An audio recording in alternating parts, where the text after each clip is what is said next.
I spent 2,500 hours playing FIFA, and today I'll be sharing with you what I learned and how I stopped, because I do regret it. Doing this let me start my own business during college, get into shape, and learn code. So, let's get right into it.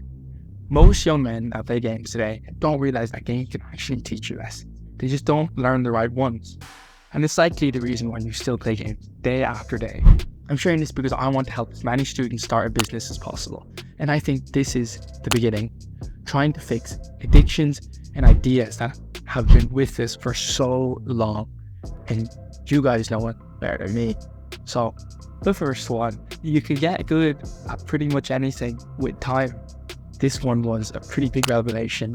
I am a COVID baby, so about 3 years ago, I had to stay inside like a good boy.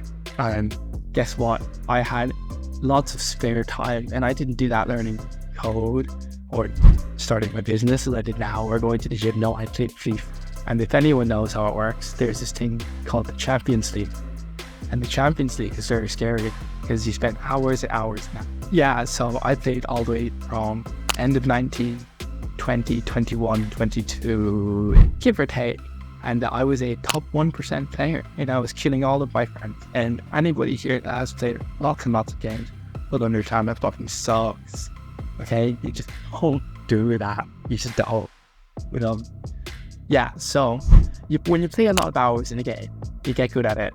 And what I'm trying to say is, any time you're spending now for playing games or any sort of addictions, technically you're very good at it, which just means that you have to change the amount of hours you spend on something else, which is easier said than done, but it's also very much possible. So you can get good at pretty much anything with time. I was a top 1% player, I'll say again. I had probably the best team. I learned how to use the market. You have no idea. Step number 2 of 2,500 hours of FIFA is the randomness in life. And ideally, RNG, that's backwards, whatever. So, randomly generated games, or random number generator. Random, even though it's technically not random. You don't know what's going to hit you as well. Like, there are some things you will not understand. And randomness very much does exist. And everyone knows this. So, yes. So randomness fucking exists. And you're gonna have to figure out how it works and just be prepared for it. Because the best option I've had in dealing with it is just kind of like, oh, okay, randomness exists. Perfect. That's okay. And because random things happen. And what's interesting is you can actually reduce the amount of randomness and you can increase the amount of exposure you have to luck, which is technically randomness, like good randomness. Technically, there's no such thing as good randomness because there's no good or bad, but it's a whole different thing. So yeah, moving on. We have anger management.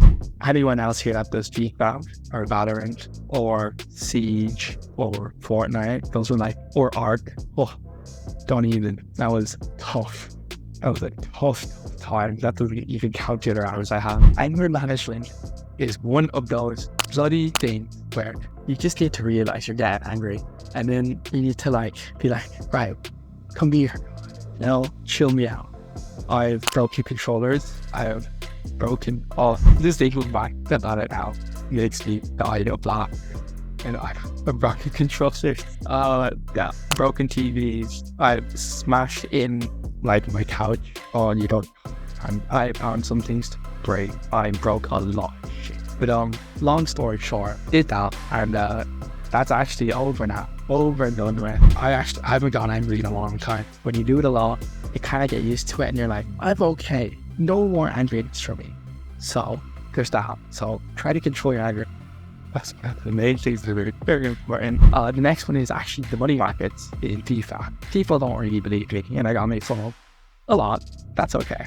It's money, trends, investments, and loss of aversion. So everyone loves money if you can find trends, investments.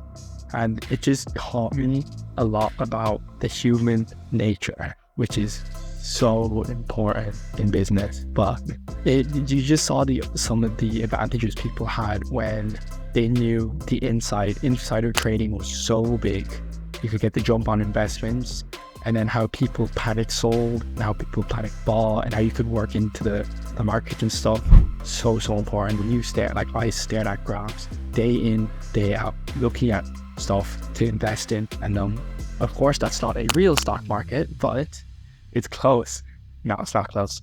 But the concepts are the same and very important. The next point is pay to win exists, and I don't want to hear any of you scrubs saying no. Pay to win fucking exists. Really. If you have money, if you can figure out money, you can basically buy yourself to winning it. Which that doesn't give the whole picture to like life or whatever, but you can definitely pay your way to winning. And just saying, that's the same thing in the real world. When you have money, it kind of helps, and you wonder why. Okay, why rich people have rich people advantages, but that doesn't mean you can't grind your way to the top, because I didn't do that. And I just traded, and I got to the XX whatever percentile. Don't even remember anymore. And I did that when I wasn't going to spend the time over there. And yeah, but a better point is that skill. Yeah, oh my god. The skillful players were able to beat the pay-to-win players 99% of the time. But the problem is, when you have a skilled player with pay-to-win, then you have problems. Next one is take break at chase. Don't even make me think that I want to even know. I spend just thinking about taking a break, because you can play 3, 4, 5 hours of video games at a time and you just don't feel it. And it's like, oh, lovely guys. So I would say taking a break is really important. I take, like, when I'm working out on my endeavor, whatever, coding business, I take like an hour, like half an hour, maybe walk, grab some food, talk, and taking a break is really important, because you have the mind is just like you're flying all over. Oh, this sucks, but this is great. So that's the other one. And then this is just an idea on how you can move on from, I guess, addiction. You can call it an addiction, probably was. You just got to find something to replace it, really. Something that you enjoy. Even it doesn't actually have to be something you enjoy. It's just something to replace it. Because if you want to change the addiction, you change your environment. And the way I did that was I got around people, friends, were going to the gym. And then I started going to the gym, and I was like, I'm going to the gym. And I went 4 days a week. And I was like, okay, so now I'm tired. And I didn't want to go to sleep at 2 a.m. Like the normal times that people go. And it's like, okay guys, now I can take a break. Shoot, I can take a break from all the games I'm playing and just work out. And then it's just not something we realize. It also doesn't help that COVID existed, but that's the big C word that apparently is I don't know. Yeah, so that happened.